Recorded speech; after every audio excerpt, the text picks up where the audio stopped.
Right, let's try this webcam thing again. Right, okay, welcome back everyone. Anyway, as you may be aware, we're kind of doing more car stuff now. As you can see, some of the changes to the channel already.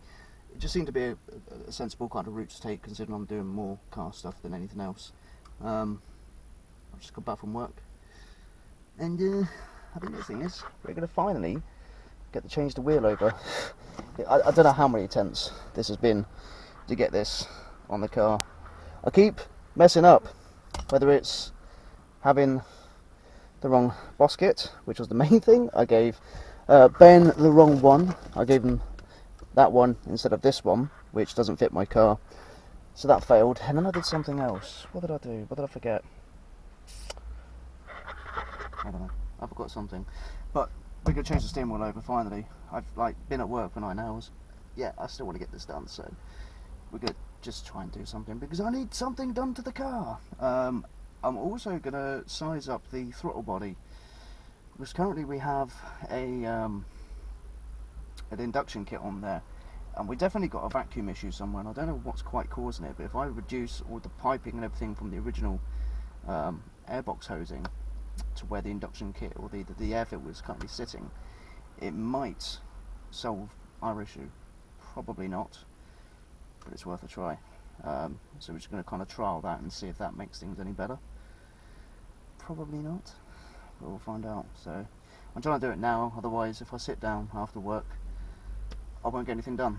So we'll size that up, and then basically what I'm going to do is I'm going to get a 90-degree hose. I'll show you in a minute, and then we're basically going to kind of just reposition the air filter to the colder side of the engine, which is good for airflow, cold air intake, as well as eliminating a lot of the original kind of hosing that's in there. So two main subjects today: steering wheel, and we'll size up the original throttle body, so we know what 90-degree kind of silicone hose corner we're going to get. Right, okay, so you can see I've got the induction kind of piping off for the throttle body. I measured it. It's about 63, give or take, about 63 mil. What we've got to do now is measure up this one here. So this is what I mean by all the piping here running up to that point there.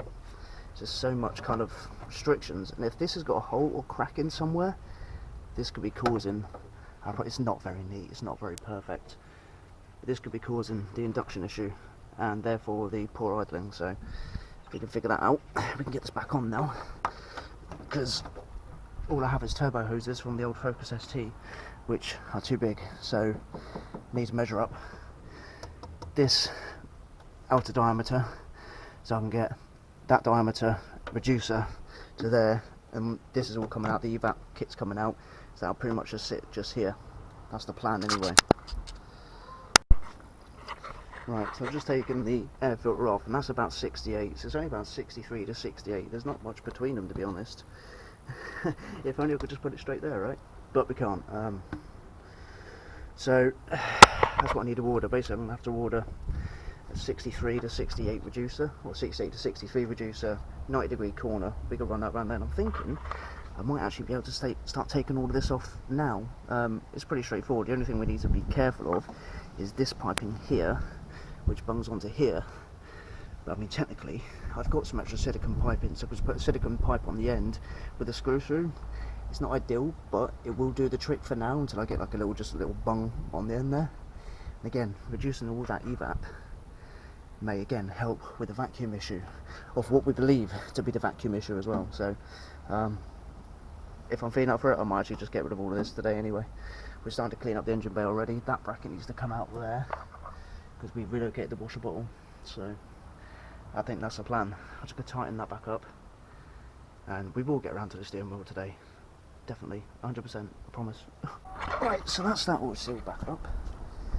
Next thing to do is we need to get to the battery, disconnect that, and we can start playing with the steering wheel, because you want to disconnect the battery, because if you don't, when you push down on the airbag to get the 2 bolts, which I'll show you, it'll keep setting the horn off. Plus we're playing with an airbag, so yeah, safe. Right, so we loosen off the battery.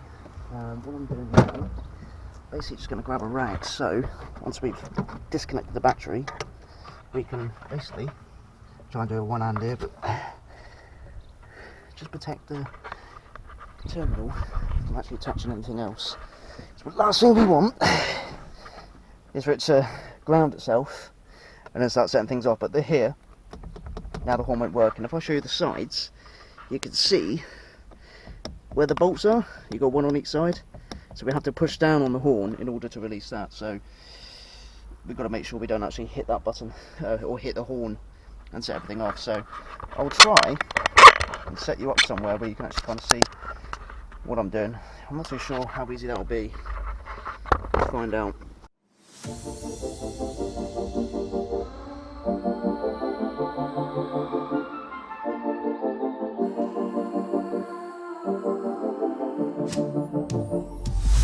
A 9:45 on the clock now. I'm still in your bed. You keep your eyes on me, but somehow our eyes never really met. Don't run away from me. I don't see the flicker I used to see. Number 2.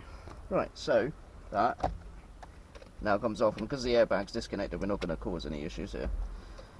So we've got that connection there, which is the main airbag connection point. So we just want to lift this white bit up here, and that will come out. And that is the airbag completely disconnected, so we obviously got to keep that somewhere safe, where we're not going to lose it and we're not going to damage it. I just need to go back to the boot. We've got some extra bits and pieces I need, which I'll explain in a second. Also, one thing to note, keep your steering wheel straight and don't move it, and I'll show you why. Right, so what we need to do now, we need to bring it round. See the main bolt here, which was it a 7? No, it wasn't a 17, was it? Hope not, because that's, no, I think it's 21. Or is it a 19? No, it's a 21. So you've got 21 in the middle there, you're going to have to break off. Best thing to do is crack it a little bit and then shake the wheel until it starts coming loose so you can crank it off all the way. So we'll just try that. I took it off, last week or the week before, so it shouldn't be too difficult. We'll pop you back over here. I know the view's not probably great, but we shall see. Right. Pop you back. Got the extension there for a bit more leverage. It should crank off quite easily, which it has. So now that's cranked off a little bit, we'll just kind of loosen it up, but you don't take it off all the way yet. So once it's loosened, you can then just give the wheel a good shake, basically, and there you are.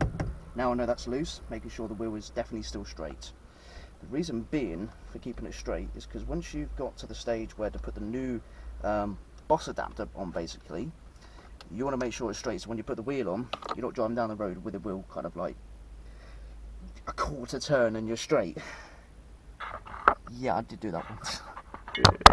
I did do that, and that's how I know not to do it again. Right, it's another connector there. Steering wheel off, and now you've got basically brain fire moment. You've got one of these. I can't even remember what it's called. Shame on me. Shame on me. I can't remember what it's called. But this has to come off as well. I'm going to take these two bits off here, which I did put bolts back in. But they're pretty much simple crosshead Phillips, I believe. Oh.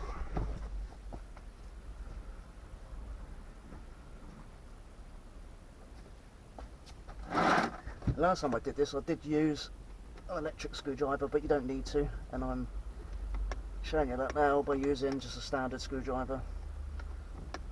I think that's pretty much all the way.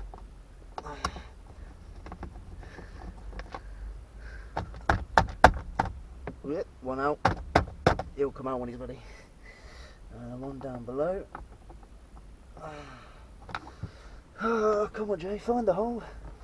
There we go. Right, let's make sure this is off all the way. Yeah, pretty much is. The top one is a clip. So now just clip off, and then those have pretty much separated themselves anyway. Now, I might have to pop inside because I just need to grab some Allen keys, and I'll show you why in a second, unless I've got one in there. Nope. Right. So I've got a barely complete set of Allen keys. Chances are I don't have the one I need. You watch. You goddamn watch.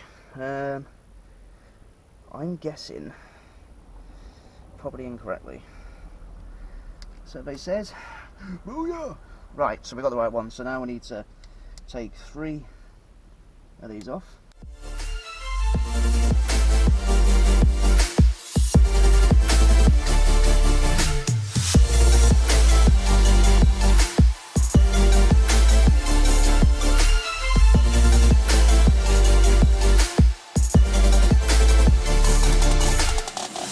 We talked about all of our worst fears, but you didn't say a thing. And now after all of the Right, then that should just slide off, and then we can get to the other 2 connector ports here. One, and then the big yellow and white one. You pull the white bit back, and that will slide out. We don't need to use this again. Do not need it. So we'll set it aside. Now, this is where the trick comes in. Admittedly, I haven't cracked the whole horn yet situation. I need to work on that a little bit more. However, to prevent getting the airbag light coming on, if you get the airbag connector port here, you get yourself standard kind of 3 ohm resistant resistor, kind of bend it into the shape of the connector ports inside, and then literally just push those down as far as they'll go into that section. As long as we've done that correctly, which I'm happy I have, we shouldn't get an airbag light. So once we've done that, we can start pretty much connecting the new boss, which I'm just going to actually make sure I've got the right Allen key for this job. Right, so for any of you wondering why this one didn't fit, so you can see on here you've got kind of these little stalk bits here. I'm sorry, my hands are shaking, they're pretty terrible. These little stalk bits here, I'm trying not to move the actual component. But then you've got the base of that, and it's pretty much solid. And then you look at this one, you see you've got the 2 holes there, so the 2 holes basically line up with the 2 kind of spindle marks on there. And that is where we went wrong. So now what we've got to do is line this up on here, and then we can start putting it back together. Right, so that's on. Now we've got to get the bolt in the middle.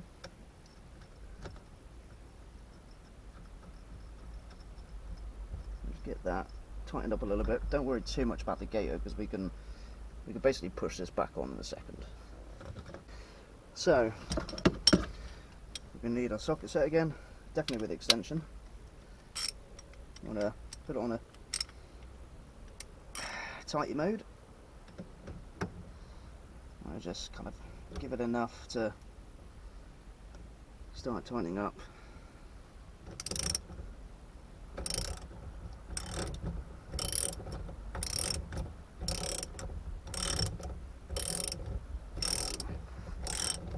So it's just starting to tighten up now, so I just want to make sure that's all going in fine. So that splits like that, that does that, that's normal. That side seems to be normal as well, I think. There's really not enough room in these cars. I swear to God, these cars are too small. I'm just trying to decide if that side on the right is in.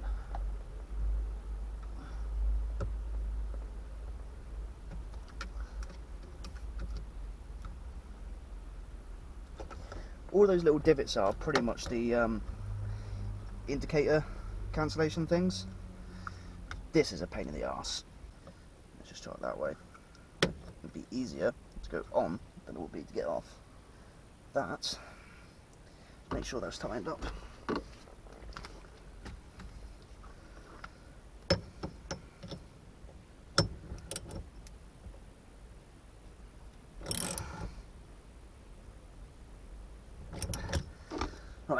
so that's pretty tight. Should be able to slide this bit back on a lot easier now.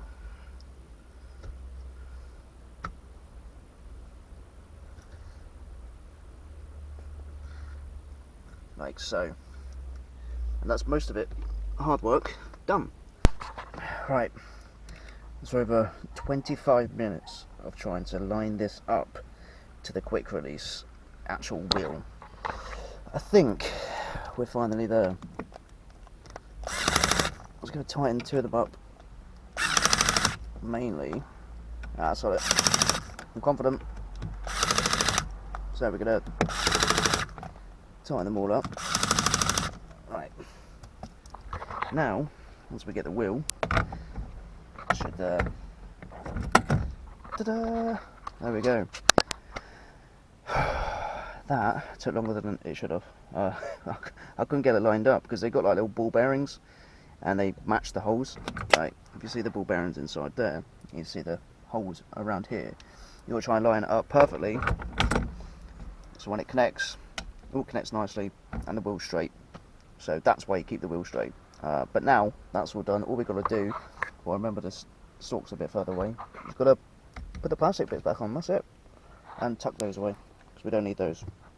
The only thing we don't have is a horn, but I can get that sorted eventually. So yes, finally, steering wheel upgrade completo. Just another tip for you guys that are new to car mods or even just car repairs in general. Whenever you're replacing something, even if it's not going back on, put the original screws back in the same place. That way, if you ever go back to normal, you ain't gonna lose them. Trust me, the amount of times I've lost nuts and bolts and all sorts by not putting them back where they were before. So do that. So if we ever did put all that back together, we've just got to take them back out and then put the whole lot back on. Really useful tip. Any mechanic will tell you that. Right, that's the battery all connected up, and as you can see, no airbag light, and that shouldn't come on at all. The car's running still a bit poop, so we've still got to sort that vacuum issue out, but steering wheel's done, she's running, and that's straight, and the wheels are pretty much straight, so success. I think that's a success. Right, clean up time, because we have a lot of junk, and I'm getting hungry.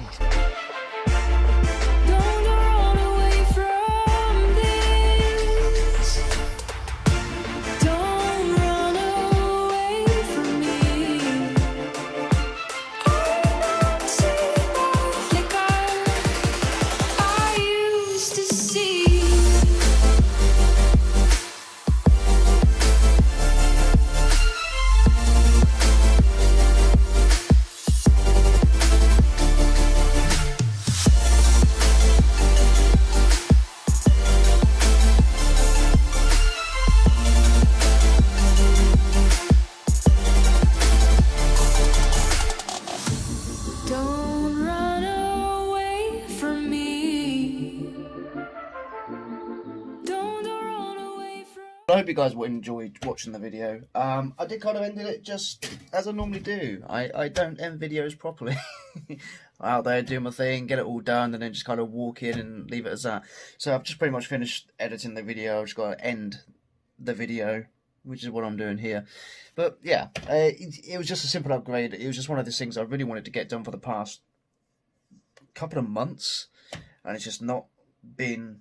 There's just always been something going wrong, or something's come up and it just can't get it done. So I thought, you know what, sod it, the weather wasn't too bad today. I thought I'd get home from work and just kind of get it done, and I'm glad I did. So yeah, I hope you enjoyed, and hopefully we should be doing the evap delete soon, get that sorted. We're still waiting for the new diff back exhaust, which I can't wait to get, but it's just so long a wait for that at the moment. 2 months it's going to be in total by the time we get it, hopefully, if there's no more delays. And obviously we're still trying to sort out the vacuum leak, which I think is what the issue, it's still not 100% sure. Yeah, I hope you're enjoying. As you can see, there's some more changes to the channel. You know, this is now JDM, play on word to JDM with my name Jay.